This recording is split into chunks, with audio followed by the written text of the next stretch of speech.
అందరికీ నా నమస్కారాలండి. ఇప్పుడు మీరు చూస్తున్నది కాకతీయ యూనివర్సిటీకి సంబంధించిన డిగ్రీ ఫస్ట్ సెమిస్టర్‌కి సంబంధించినటువంటి ఇంగ్లీష్ సిలబస్. ప్రతి టాపిక్ కూడా మీకిక్కడ కేవలం కొద్ది నిమిషాల్లోనే కవర్ చేయబడుతుంది.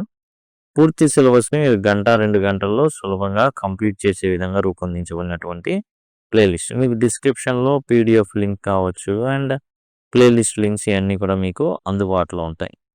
ఇప్పుడు మనం యానోటేషన్స్ చూస్తున్నాం. అందులో మై లాస్ట్ డచెస్ అంటే చివరి రాణి ఓ రకంగా చెప్పాలంటే. డచ్ అంటే ప్రభువు. వీళ్ళు ఒక రకంగా కింగ్స్ లాగా అట్లా డ్యూక్ అని అంటారు. ఆ డ్యూక్ ప్రభువు అంటాం. డచెస్ అంటేనేమో ఈ డ్యూక్ యొక్క భార్య అన్నమాట. జస్ట్ లైక్ కింగ్ అని అనుకోవచ్చు. అండ్ మై లాస్ట్ డచెస్ అంటే చివరి భార్య. డ్యూక్ యొక్క చివరి భార్య. రాబర్ట్ బ్రౌనింగ్ అయితే రాయడం జరిగింది. యాక్చువల్‌గా మనం ఏందంటే యాజ్ ఎన్ ఎస్సే మనం చూసాం గదా!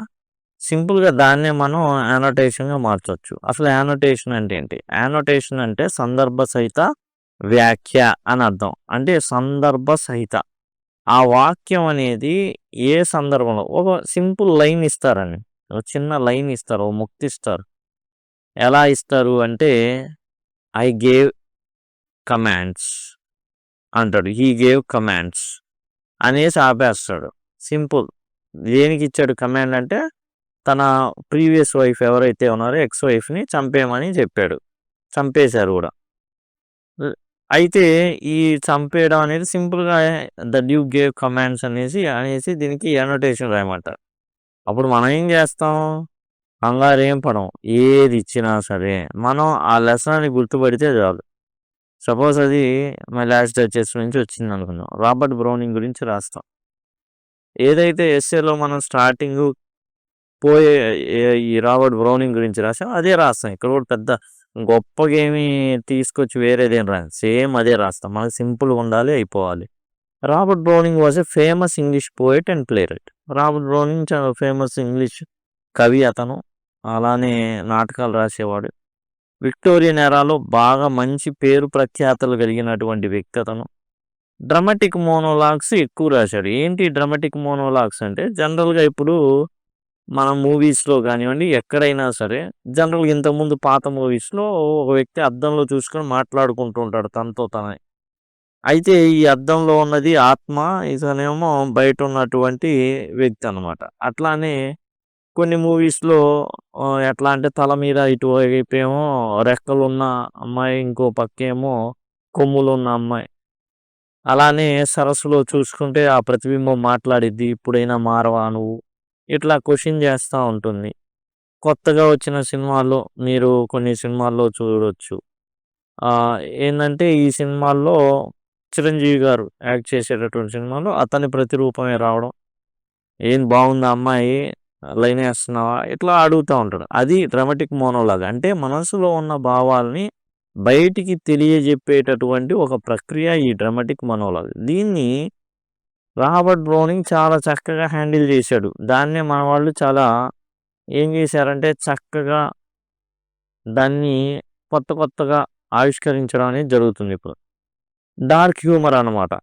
అంటే కొంచెం ఆహ్లాదకరం కాదు గానీ అంటే నవ్వు పుట్టించే గానీ కొంచెం dark. It also includes comments on society, historical themes, society మీద రాసే రచనలు అప్పటి యొక్క సామాజిక పరిస్థితుల్ని తెలియజేస్తాయి. 'మెన్ అండ్ వుమెన్' రాయడం జరిగింది. 'Ring and the book', 'my last duchess', 'pied piper of Hamelin' ఇవి రాబర్ట్ బ్రౌనింగ్ రాసినటువంటి ప్రసిద్ధ రచనలు. ఇప్పుడు ముందు కవి పరిచయం అయిపోయింది. తర్వాత కాంటెక్స్ట్ అంటే సందర్భం అసలు ఏంటి 'మై లాస్ట్ డచెస్' యొక్క సందర్భం ఏందంటే మధ్యవర్తి వస్తాడు.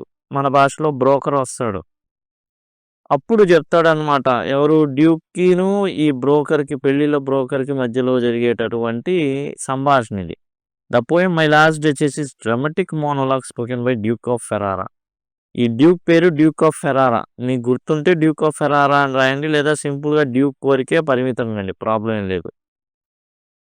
మంచిది. హీ షోస్ గెస్ట్‌కి ఏం చేస్తాడంటే ఒక బొమ్మ చూపిస్తాడు. ఆ బొమ్మ ఎవరిది అంటే తన గతించిన భార్యదనమాట.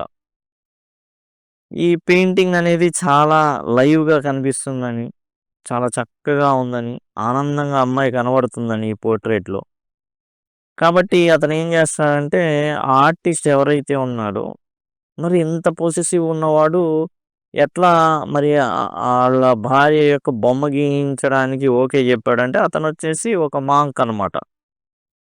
ఆ మాంక్ అంటే అతను సర్వసంగ పరిత్యాగి అంటారే, ఆ రకంగా ఉన్నటువంటి వ్యక్తి. అక్కడ గూడా జాగ్రత్త పడతాడు డ్యూక్. కాబట్టి డచెస్ ఏం జెప్తారని చూయించి చూడు ఎంత చక్కగా నవ్వుతుందో. ఈ డచెస్ అనేది చాలా ఫ్రెండ్లీగా ఉంటుంది. ఎవరితో పడితే వాళ్ళతో మాట్లాడేస్తుంది. చాలా నవ్వులు పూయిస్తా ఉంటుంది.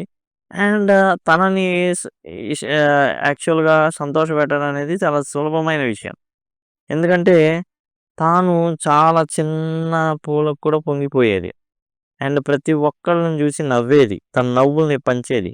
ఇతను చాలా పొసెసివ్. ఆ నవ్వులు నాకే గావాలి అనేటటువంటి వ్యవహార శైలి ఉంది డ్యూక్‌కి. అయితే డ్యూక్ ఏమైంది? జెలసీ అండ్ యాంగ్రీ అనేది అతనిలో చోటు చేసుకున్నాయి. అసూయతో మండిపోయాడు. ఇప్పుడు ఎక్స్‌ప్లనేషన్ అది సందర్భం. ఎందుకు అనేది ఓ వ్యక్తొచ్చాడు. Marriage broker. డ్యూక్ మాట్లాడుతున్నాడు. మాట్లాడే క్రమంలో అసలు జెప్పాడు. ఊరకనే నవ్విద్ది. చూడు ఎంత చక్కగా నవ్వుతా ఉందో ఇది. ఇప్పుడు ఎక్స్‌ప్లనేషన్ అసలేం జరిగింది? అసలు సిసలు వార్నింగ్ ఇక్కడ జరిగిద్దనమాట. మనం సందర్భ సహిత వ్యాఖ్యలు రాస్తున్నామంటే introduction, context, explanation and conclusion. ICC అని గుర్తుపెట్టుకోండి. ఇప్పుడు ఈ ఇంట్రడక్షన్‌లో కవి పరిచయం జరుగుతుంది. కాంటెక్స్ట్‌లో సందర్భం ఏంటో చెప్తాం. అండ్ మీకు ఏదిచ్చినా ది లాస్ట్ డచెస్‌లో దానికి సంబంధించి మీకు కాంటెక్స్ట్ ఈస్ ద సేమ్. ఓ వ్యక్తి వస్తాడు. ఆ వ్యక్తితో మాట్లాడుతున్నాం. అదే కాంటెక్స్ట్. ఎక్స్‌ప్లనేషన్. ఈ ఎక్స్‌ప్లనేషన్‌లో ఏంది? డ్యూక్ ఏందంటే, అరే! చిన్న చిన్న గిఫ్ట్‌లు ఇచ్చినా, అరే! మంచి మాటలు మాట్లాడినా, వచ్చి ఎవరైనా అందంగా ఉన్నారన్నా నవ్వేది. అండ్ దాన్ని అసలు ఇతను ఇచ్చేటటువంటి బంగారు నగలతో, ఇతను ఇచ్చేటటువంటి పేరు కొన్ని వందల ఏళ్లుగా ప్రభువుల వంశం అని ఏదైతే చెప్పుకుంటూ వస్తున్నారో దాన్ని గిఫ్ట్‌గా ఇచ్చాడు తన ఆవిడకి. ఇంటి పేరు మార్చుకుందామె. గిఫ్ట్‌గా ఇచ్చాడు. కానీ అవి ఇచ్చి ఎంత ఆనందాన్ని ఇస్తున్నాయో ఎవడో వచ్చి ఏ పేరు లేనోడు వచ్చి పూలిచ్చినా నవ్విద్ది. ఆ పూలు గూడా ఎక్కడి గార్డెన్‌లో వస్తా వస్తా పీక్కొనొచ్చి తనకిచ్చినా గాని నవ్వేది. ఆనందపడిపోయేది. సంతోషపడిపోయేది. He did not like to correct her because he would not stoop to correct her argue. తన దగ్గరికెళ్ళి అమ్మా ఇలా చేయకూడదు. నువ్వు ఇట్లా ఉండకూడదు. నాకు నచ్చట్లేదు అని తనను తాను తగ్గించుకోదలుచుకోవట్లా ఆమె దగ్గర. అందుకని ఏం చేశాడు అంటే రాజాజ్ఞని ఇచ్చేశాడు. హర్ స్మైల్ స్టాప్డ్ అంటే అయిపోయింది. నవ్వులు ఆగిపోయినాయి అంటే ఏందర్థం? ప్రాణం పోయిందని అర్థం. చంపేయించాడు. ఇప్పుడేంది ఈ పిక్చర్‌ని పొసెసివ్ గదా! ఎప్పుడు ఆమె పిక్చర్‌ని ఒక కర్టెన్ అనేది ఒక కర్టెన్ ఏసి ఉంచుతాడు. ఈ కర్టెన్ ఎనకాల ఉంటుందామ. జస్ట్ ఏందంటే తనకు కావాల్సినప్పుడు చూస్తాడు. లేదా ఎవరికైనా తన గతం గురించి తెలియాలి. తానెంత రాక్షసుడో తెలియాలి అని అనుకుంటే అప్పుడు చూపిస్తాడు. ఇప్పుడెందుకు చూపిస్తున్నాడు? మధ్యవర్తి వచ్చాడు. మరి తనకు విషయం తెలియాలి. రాబోయే ఆమె కొంచెం జాగ్రత్తగా ఉండాలి. లేకపోతే same orders will be given. కాబట్టి కంక్లూజన్ ముగింపు. Finally he talks about మ్యారింగ్ another wealthy counts daughter అది. ఎవరైతే ఇంకో ప్రభు కుమార్తె ఇంకో కౌంట్ ఉన్నాడు. ఆ డాటర్ సిద్ధంగా ఉంది ఈయన పెళ్లి చేసుకోవడానికి. He boasts about statue of Neptune he owns. అక్కడ నెప్ట్యూన్ ఈ నెప్ట్యూన్ ఏందంటే జనరల్‌గా మన గ్రహం గదా! మనిషి రూపంలో పెడుతూ ఉంటారు. అలాంటిది ఒకటి చూపిస్తూ ఉంటాడు. ఇక ఏందంటే ఏం చూపిస్తుంది ఈ పోయెమ్ అంతా అంటే గర్వంతో నెత్తికెక్కిన కళ్ళు అండ్ అసూయ, కడుపు మంట అండ్ రాక్షసత్వం దీన్ని చూపిస్తూ ఉంటుంది.